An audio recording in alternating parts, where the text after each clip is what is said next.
Shalom Bapak Ibu, hari ini kita akan merenungkan firman Tuhan yang berjudul Keluarga yang Bersyukur dalam Ketaatan. Setiap orang dan setiap keluarga itu tidak akan pernah bisa lepas dari yang namanya persoalan dan pergumulan.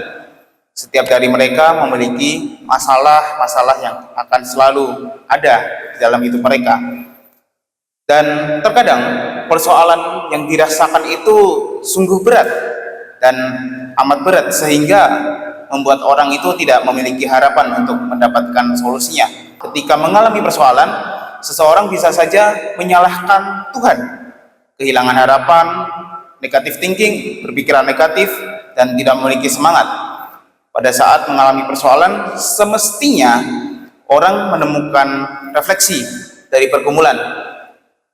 Dan dari refleksi itu, orang harusnya bisa bersyukur atas peristiwa yang dialami.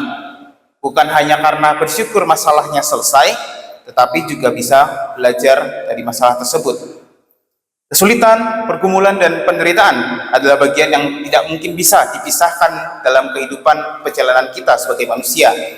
Tapi, janganlah melihat penderitaan itu sebagai sebuah beban dalam kehidupan kita. Tetapi lihatlah itu sebagai dorongan untuk kita menjadi umat Allah yang selalu berjuang di dalam iman. Dalam bacaan kedua 2 Timotius 2 ayat 8 sampai 15, Paulus sendiri mengatakan bahwa penderitaan yang dia alami itu adalah bagian dari tugas dan pelayanan sebagai pemberita Injil. Di ayat yang ke-9 sampai ke-10 mengatakan begini, karena pemberitaan Injil inilah aku menderita, malah dibelenggu seperti seorang penjahat. Tetapi firman Allah tidak terbelenggu. Karena itu aku sabar menanggung semuanya itu bagi orang-orang pilihan Allah, supaya mereka juga mendapat keselamatan dalam Kristus Yesus dengan kemuliaan yang kekal. Setiap permasalahan atau setiap orang itu permasalahannya berbeda-beda, dan permasalahan dan penderitaannya itu tidak bisa dibandingkan setiap dari kita. Mungkin saja penderitaan si A terasa lebih berat daripada kita karena penderitaannya memang itu yang harus dia tanggung, dan permasalahannya memang itu yang harus dia tanggung, sementara kita memiliki permasalahannya yang berbeda. Dalam Lukas 17 tadi, di ayat yang ke-11 sampai 19, dikisahkan ada 10 orang yang mengalami penyakit kusta, dan ke-10 orang ini meminta tolong kepada Tuhan Yesus. Orang-orang yang mengalami penyakit kusta adalah orang-orang yang diasingkan dari komunitasnya, orang-orang yang dikucilkan dan dipinggirkan oleh komunitas, oleh orang-orang, oleh masyarakat. Dan orang kusta itu tidak diperbolehkan dekat-dekat dengan orang-orang yang sembuh atau orang-orang yang tidak sakit. Mengapa? Ada dua alasan. Pertama, karena penyakit kusta itu sendiri memang menular. Penyakit kusta ini memang penyakit yang menular. Jadi tentu saja mereka harus menjauh dari orang-orang yang sehat. Dan yang kedua, karena orang-orang kusta itu dianggap orang-orang yang najis, orang-orang yang menjijikkan, orang-orang yang hina. Di Imamat sendiri, Imamat 13 ayat yang ke-45 menuliskan bahwa orang-orang yang terkena penyakit kusta itu harus berpakaian compang-camping. Imamat 13 ayat 45, orang yang sakit kusta harus berpakaian yang cabik-cabik, rambutnya terurai, dan lagi ia harus menutupi mukanya sambil berseru, najis, najis.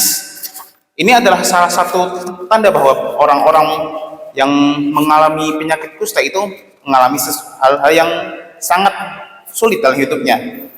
Penyakit kusta itu apa? Penyakit kusta itu disebabkan satu bakteri. Ini secara biologis. Bakteri yang bernama Mycobacterium leprae. Memang bakteri ini tidak mematikan. Penyakit ini tidak membunuh. Penyakit ini tidak menghilangkan nyawa, tetapi membuat penderitanya, orang-orang yang terkena kusta ini, mengalami kehilangan bagian tubuh.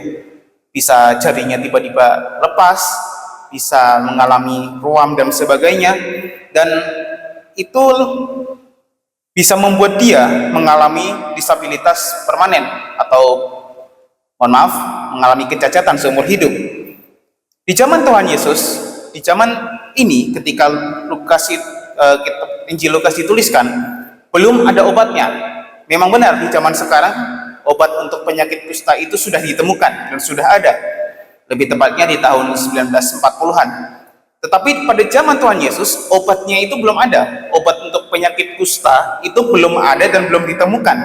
Sehingga mereka, orang-orang kusta, mereka yang mengalami penyakit kusta ini harus merasakan penderitaan yang luar biasa. Bukan hanya karena kesakitan oleh penyakitnya, namun juga karena mereka diasingkan dari masyarakat. Hingga di titik di mana mereka tidak bisa beribadah di bait Allah. Mereka tidak bisa beribadah di bait Allah karena kembali lagi mereka dianggap najis, dianggap menjijikkan. Jadi orang-orang pun harus menghindari dia, menghindari mereka. Dan inilah pergumulan atau permasalahan berat yang dialami oleh mereka yang mengalami penyakit kusta. Namun luar biasanya 10 orang yang mengalami penyakit kusta ini, mereka tidak menyerah. Mereka berusaha untuk menemui Tuhan Yesus. Pada zaman itu, Tuhan Yesus adalah tokoh yang dikenal masyarakat luas, terutama di tanah Israel, karena pengajarannya yang dianggap lebih baik dan lebih luar biasa ketimbang para guru-guru, para rabi-rabi pada masa itu. Dan tentu saja 10 orang kusta ini pasti sudah pernah mendengar tentang Tuhan Yesus, dan mereka berusaha untuk menemui Tuhan Yesus. Tentu saja karena mereka mengharapkan supaya mereka bisa sembuh dari penyakitnya, karena Tuhan Yesus pun pada zaman itu telah menyembuhkan berbagai banyak orang, telah melakukan banyak mujizat. Dan mereka sendiri pun berseru kepada Tuhan.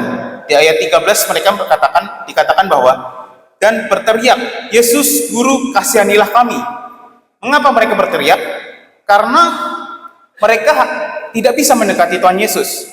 Mereka tidak bisa mendekati Yesus karena kembali lagi mereka terkena penyakit kusta. Penyakit kusta itu menular. Mereka tentu saja tidak mau menjadi orang yang menularkan penyakit kusta kepada orang-orang lain. Dan usaha yang mereka lakukan itu mengingatkan kita untuk tidak menyerah dalam menghadapi segala persoalan. Mau terus berjuang meskipun ada di dalam keadaan dan situasi buruk yang kita alami. Ketika Tuhan memerintahkan untuk orang-orang kusta ini pergi menemui para imam, mereka taat, mereka melakukannya. Mereka pergi menemui para imam dan di tengah jalan mereka menjadi tahir. Mengapa ke para imam? Karena para imam inilah ada orang-orang yang punya otoritas atau punya kuasa untuk menentukan apakah orang ini terkena penyakit kusta atau tidak. Jadi hanya para imam saja yang bisa menentukan kalau orang ini kusta atau orang ini hanya penyakit kulit biasa. Jadi hanya para imam saja yang tahu. Dan di tengah perjalanan mereka mengalami kesembuhan.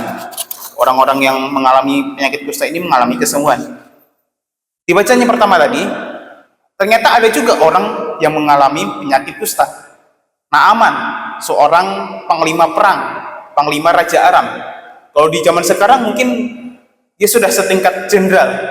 Seorang jenderal, seorang panglima yang sangat dihormati oleh orang-orang Aram, yang sangat dihormati oleh orang-orang di sekitarnya.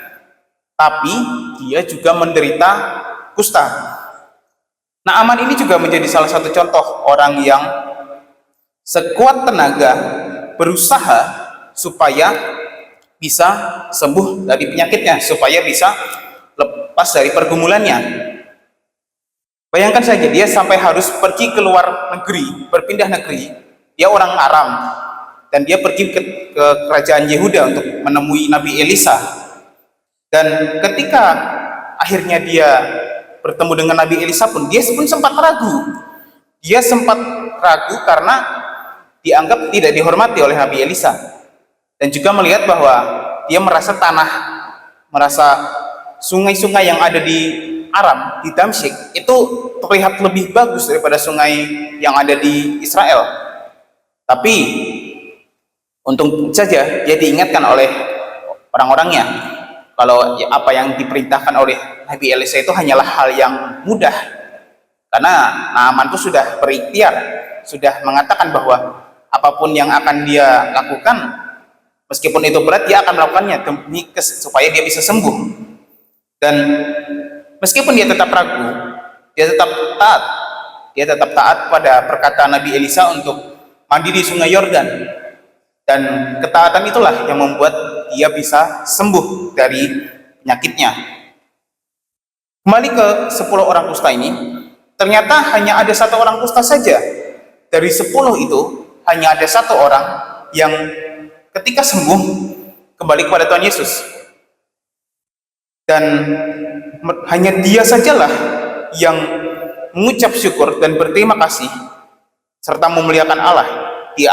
Di Lukas 17 ayat yang ke-15 mengatakan begini, seorang dari mereka ketika melihat bahwa ia telah sembuh kembali sambil memuliakan Allah dengan suara nyaring. Jadi dari 10 orang itu hanya 1 orang saja yang kembali menemui Tuhan Yesus untuk mengucap syukur, untuk berterima kasih. Dan Injil Lukas mencatat dengan jelas bahwa orang itu orang Samaria. Orang Samaria itu adalah orang yang keturunan orang Israel dengan ras lain. Itu terjadi pada zaman kerajaan, dan orang-orang Samaria ini adalah keturunan mereka. Dan orang-orang Samaria ini dianggap sebagai orang-orang kafir oleh orang-orang Israel. Jadi mereka sendiri pun juga orang-orang yang dibenci oleh orang-orang Israel, karena mereka dianggap sebagai kafir. Namun tetap orang Israel inilah yang kembali kepada Tuhan untuk mengucap syukur dan berterima kasih serta memuliakan Allah, di mana berterima kasih dan bersyukur kepada Tuhan adalah bagian yang terpenting yang harus kita hidupi setiap harinya, terutama ketika kita telah selesai mengalami permasalahan kita. Dan ketika mengalami permasalahan, ingatlah Tuhan, tetap ingat Tuhan. Bukan berarti kita tidak boleh minta tolong orang lain, bukan berarti ketika kita dalam permasalahan, dalam pergumulan, kita tidak minta tolong orang lain. Tapi yang terpenting tetap ingat Tuhan, karena tentu saja Tuhan bisa menolong melalui orang lain itu. Dan setelah kita selesai menghadapi permasalahan, setelah permasalahan dan pergumulan kita selesai, tetap ingat Tuhan, jangan lupakan Tuhan. Jangan hanya ingat Tuhan ketika masalah kita datang, tapi ingatlah Tuhan juga setelah masalah itu berlalu. Mengucap syukur kepada Tuhan karena pertolongannya, karena Tuhan telah menolong kita menghadapi dan melalui permasalahan yang terjadi. Ingat dan bersyukurlah kepadanya. Keluarga yang baik adalah mereka yang taat kepada Tuhan di tengah berbagai persoalan dan masalah yang terjadi, dan tetap bersyukur saat Tuhan mengulurkan tangan untuk menolongnya. Tuhan Yesus memberkati.